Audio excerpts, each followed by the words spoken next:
Hello everyone, ओम नमः शिवाय and welcome back to the channel. I hope कि आप सभी ठीक होंगे और अपना भी ध्यान रख रहे होंगे और आप सभी की तैयारी भी एकदम अच्छे से चल रही होगी। तो रिसेंटली मेरे पास जो सबसे ज्यादा कमेंट आए हैं वो मैथ के लिए आए हैं कि दीदी मैथ कहाँ से पढ़ रहे हो, आप इस पर एक डिटेल वीडियो बना दो कि कहाँ से क्या क्या चीजें कर रहे हो। तो आज इसी के बारे में बात करेंगे पूरा, क्योंकि मेरे पास ना पहले भी काफी दिन पहले, आई थिंक 10-15 दिन पहले किसी का कमेंट आया था कि दीदी मैथ के बारे में बता दो, मैथ कहाँ से पढ़ रहे हो, इस पर डिटेल वीडियो बना दो। तो मैंने उनको बोल भी दिया था कि अभी 1-2 दिन बाद बना दूंगी, लेकिन उसके बाद फिर कुछ कॉलेज वगैरह का चल रहा है तो इसलिए नहीं बन पाई थी। तो आज प्रॉपर टाइम मिल गया था मुझे कि आज आप सभी को बता देती हूँ कहाँ से मैथ कर रही हूँ। तो देखो, सबसे पहले मैं बात करूँ ना तो मैथ की बुक मेरी काफी बड़ी है। जब मैंने आप सभी को पहले बताया था इस बुक के बारे में तो भी काफी सारे लोग ये बोल रहे थे कि दीदी इतनी जल्दी कैसे कंप्लीट हो पाएगी। ये देखो, अगर आप करना चाहो तो कर सकते हो, इतने भी ज्यादा क्वेश्चन नहीं है। आई थिंक 200 के आसपास या फिर 200 से कम क्वेश्चन है, कुछ चैप्टर्स में उससे भी कम क्वेश्चन है। तो देखो, सबसे पहले अगर मैं बात करूँ ना तो जनवरी में मैंने अपना यूपीएसआई का पहला मॉक टेस्ट लगाया था और उस मॉक टेस्ट में आप यकीन नहीं करोगे मेरे 195 नंबर बने थे, क्योंकि मेरा टाइम ही नहीं बचा था। मेरे उन मैथ के जो क्वेश्चन सही हुए थे वो आई थिंक 19 थे, सिर्फ सही क्वेश्चन 19 थे। बाकी के क्वेश्चन में अटेम्प्ट भी नहीं कर पाई थी, मेरा टाइम से पहले ही सबमिट हो गया था। ऐसी हालत थी जनवरी के टाइम पर कि मतलब टाइम से पहले सबमिट हो गया, क्वेश्चन मेरे रह गए थे। मैथ का पोर्शन मतलब बहुत टाइम लग रहा था मुझे। उसके बाद मुझे ऐसा लगा कहीं ना कहीं कि ऑनलाइन पढ़ के नहीं होने वाला मैथ, यूपीएसआई का मैथ ऐसा नहीं है कि आपने ऑनलाइन पढ़ लिया, क्योंकि कोई भी ना ढंग से नहीं कराता। कोई किसी ने ये चैप्टर करा दिया, किसी ने वो करा दिया, फिर मिक्स क्वेश्चन करा रहे हैं। मुझे सही लगता है मैथ में पढ़ना कि पूरा चैप्टर से हो। मैथ और रीजनिंग अगर पढ़नी है ना तो पूरी चैप्टर वाइज जब तक अच्छे से नहीं पढ़ोगे तब तक कुछ समझ में नहीं आने का, क्योंकि हर एक चैप्टर में अलग टाइप के क्वेश्चन बनते हैं। तो पूरा चैप्टर वाइज पढ़ना था। और ऑनलाइन क्या कराते हैं, कभी इस चैप्टर का ये क्वेश्चन करा दिया, कभी वो करा दिया। और एक चीज और आप देखना, देखो मैथ जितने भी लोग ऑनलाइन पढ़ते हैं इसलिए ज्यादा अच्छा नहीं हो पाता। आपने, मेरे पास बहुत सारे ऐसे कमेंट आते हैं दीदी कि जब हम मैथ ऑनलाइन पढ़ रहे होते हैं तो हमारे वो क्वेश्चन बन जाते हैं, साथ के साथ हम कर देते हैं जब टीचर करा रहे होते हैं तो। लेकिन जब बाद में हम मैथ के क्वेश्चन करते हैं उसके बाद में कोई भी नहीं बनता खुद से। तो दिक्कत पता क्या होती है, जब टीचर्स करा रहे होते हैं तो हम क्या करते हैं, या तो हम उसको सोल्व नहीं करते या फिर माइंड में ऐसे सोच लेते हैं कि हाँ ये चीज ऐसे होंगी, ये इसको ऐसे यहाँ से भाग कर देंगे, यहाँ से गुना कर देंगे, यहाँ से ये कर देंगे और ये हो जाएगा तो आंसर आ जाएगा। उस टाइम पर हमें लगता है बड़ा ही आसान था ये क्वेश्चन करना, तो मैथ का क्वेश्चन ये तो आसान था, हम कर लेते। लेकिन जब आप उस क्वेश्चन को खुद से करते हो ना तब आपको पता चलता है ये आसान था या डिफिकल्ट था, कहीं ना कहीं हमारी मिस्टेक हो जाती है। लेकिन जब टीचर्स करा रहे होते हैं तो हम करते जाते हैं कि हाँ ऐसे ऐसे हो जाएगा। तो इसलिए मैथ की प्रैक्टिस अगर आपको करनी है, मैथ और रीजनिंग अगर स्ट्रॉन्ग करने हैं तो बुक से ही पढ़ने पड़ेंगे आपको हर एक चैप्टर। ऑनलाइन आप बाद में प्रैक्टिस कर लेना, एक बार अपना बुक से सिलेबस कंप्लीट कर लो, उसके बाद आप ऑनलाइन जितना चाहे वहां से प्रैक्टिस कर सकते हो। लेकिन अगर आप डायरेक्ट सिर्फ ऑनलाइन के भरोसे बैठे हो कि ऑनलाइन जितना भी कराया जा रहा है, क्योंकि एक तो पहली बात कोई भी यूट्यूब पर ढंग से कराता नहीं है, किसी ने एक चैप्टर करा दिया, किसी ने 2 करा दिया, फिर इतने दिनों बाद क्लास ले दी, कोई रेगुलर भी नहीं चलता अच्छे से। तो फिलहाल मैं बात करूँ तो मैं तो इस बुक से कर रही हूँ, शारदा पब्लिकेशन की अंकगणित है, SD यादव की। जितने भी लोग मुझसे पूछते हैं तो इसी से मैं बताती हूँ। तो ये वाली बुक है मेरी। और ऑलमोस्ट अगर मैं बात करूँ तो सारे चैप्टर्स हो गए हैं, 4-5 के करीब मेरे चैप्टर्स इसमें से रह रहे हैं। मैंने उन पर निशान लगा रखा है कि कौन से नहीं रह रहे हैं।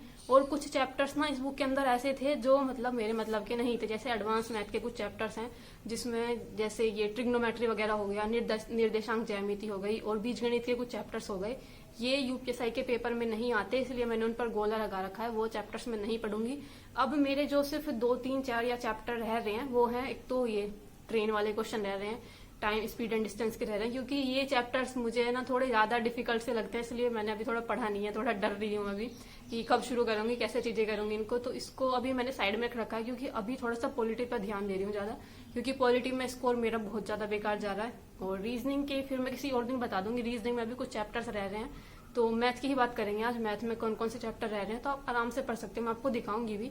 जब मैंने ये पूरी बुक सोल्व की थी मैंने ऐसा किया था, जो जो क्वेश्चन मतलब आपसे होते जा रहे हैं ना उनको आप करते जाओ, लेकिन जिस क्वेश्चन में आप थोड़ा सा भी अटक रहे हो ना, थोड़ा सा भी आपको डाउट लग रहा है कि हाँ इस क्वेश्चन में मतलब देखते ही आपको समझ नहीं आ रहा कि क्या मेथड लगाएगा, लेकिन बाद में आपने उसमें बार बार ट्राई किया, कुछ ना कुछ करते गए, फिर आंसर आ गया, तो इसका मतलब ये है कि भाई उस क्वेश्चन में हमें दिक्कत है, उस पर गोला लगाओ कि इसको आप बाद में तो प्रैक्टिस करोगे दोबारा से, या रिविजन के टाइम पर इस टाइप के क्वेश्चन आपको दोबारा देखने ही पड़ेंगे, क्योंकि वो एक बार में नहीं हुआ। जो क्वेश्चन आपसे बिल्कुल जब आपने करना शुरू किया और पहले बार में ही हो गया, मतलब आपने जो अप्रोच रखी, जिस तरह से करना शुरू किया, अगर पहले बार में ही वो क्वेश्चन हो गया तो मतलब आपको पता था पूरा कि हाँ इसको देखते ही आपके माइंड में आ गया था कि हाँ ये क्वेश्चन हो जाएगा।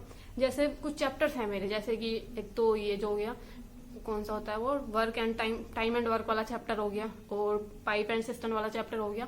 ये चैप्टर मुझे थोड़े इजी लगते हैं, इनमें ज्यादातर क्वेश्चन बन गए थे मेरे, बहुत कम क्वेश्चन थे जो नहीं हो पा रहे थे। तो कुछ चैप्टर्स होते हैं ऐसे जो आपके थोड़े स्ट्रांग होते हैं, लेकिन कुछ में मिस्टेक भी ज्यादा होती है, तो वो भी ध्यान रखना है। जैसे सीआई वाला मुझे थोड़ा सा डिफिकल्ट लगता है, सीआई का थोड़ा डिफिकल्ट लगता है।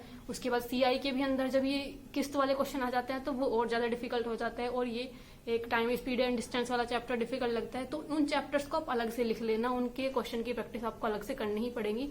और कुछ चैप्टर्स ना ऐसे भी हैं जो इस बुक के अंदर नहीं है, जो अलग से पढ़ने पड़ेंगे, जिनको मैंने तो लिख लिया था अलग से, जैसे कि प्रोबेबिलिटी हो गया और परम्यूटेशन कॉम्बिनेशन वाले चैप्टर हो गए, क्योंकि बुक में वो नहीं है तो वो मैंने अलग से लिख रखे हैं। और फैक्टोरियल वाले क्वेश्चन जैसे कि 0 निकालना, 2 निकालना, इसमें 2 कितने बनेंगे, 5 कितने होंगे, इस टाइप के कुछ चैप्टर्स इस बुक में नहीं है। बाकी तो सारी चीजें हैं। एक बार मैं आप सभी को बता देती हूँ कौन कौन से चैप्टर मेरे हो चुके हैं। चीजें मैंने आप सभी को बता दी कि कैसे कर सकते हो। देखो, आप मैथ की ना डेली 50-50 भी क्वेश्चन करोगे ना, 50-50 मैक्सिमम ठीक है, क्योंकि मैंने जिस टाइम पर अपनी बुक सोल्व की थी 50-50 ही लेकर चली थी मैं, कि एक दिन में 50 क्वेश्चन मैथ के। तो ऐसे ही आप सभी को करना है, या आपकी मर्जी, अगर 50 नहीं हो पाते तो आप 25-25 कर लेना, लेकिन डेली 50-50 अगर आप क्वेश्चन करते हो तो आपकी एक अच्छी खासी प्रैक्टिस हो जाती है कि कहाँ से किस टाइप के क्वेश्चन बन रहे हैं, कैसे आपको सोल्व करने हैं।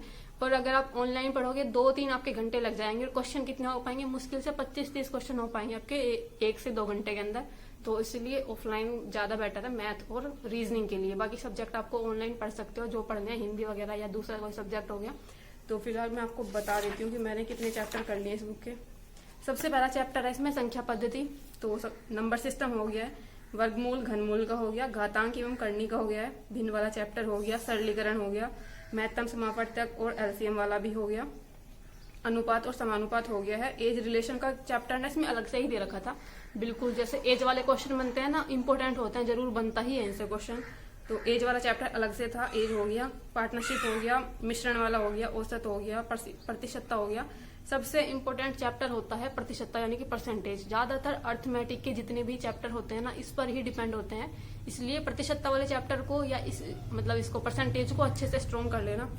और उसके बाद लाभ और हानि का हो गया, बट्टे के हो गए, बट्टा यानी कि डिस्काउंट के, साधारण ब्याज हो गया, चक्रवृद्धि ब्याज हो गया, पाइप और टंकी वाला हो गया, काम और समय वाला हो गया। उसके बाद नाव और नदी वाला चैप्टर भी हो गया, सारणियन हो गया यानी कि टैबुलेशन का, लाइन ग्राफ हो गया, हिस्टोग्राम हो गया, बार ग्राफ हो गया, पाई चार्ट हो गया।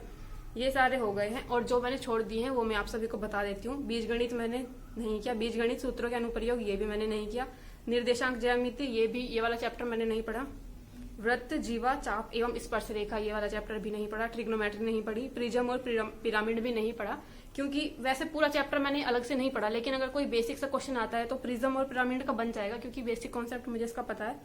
ये वाला चैप्टर नहीं पढ़ा। तो और अब बात करते हैं जो रह गए हैं। एक तो चाल, समय और दूरी का रह गया मेरा चैप्टर, ट्रेन का रह गया है, एरिया का रह गया, वॉल्यूम रह गया है, और रह गया बहुभुज एवं उनके कोण। ये वाला चैप्टर मैं सोच रही हूँ कि इसको पढ़ लूं, क्योंकि 1-2 क्वेश्चन मैंने देखे हैं जो यूपीएसआई के मॉक टेस्ट में, चाहे वो टेक्स्ट बुक का था या फिर शायद आरडब्ल्यू का था, मैंने इसमें से चैप्टर में से क्वेश्चन देखे थे। बहुभुज एवं उनके कोण वाला चैप्टर अगर आपने देखा होगा तो कुछ ज्यामिति के जो क्वेश्चन बन रहे थे आजकल, तो इसलिए वाला चैप्टर मैंने रख रखा है कि ये पढ़ूंगी। मैं आपको ना इसको साइड में पिक्चर लगा दूंगी ताकि आप लोग भी देख पाओ।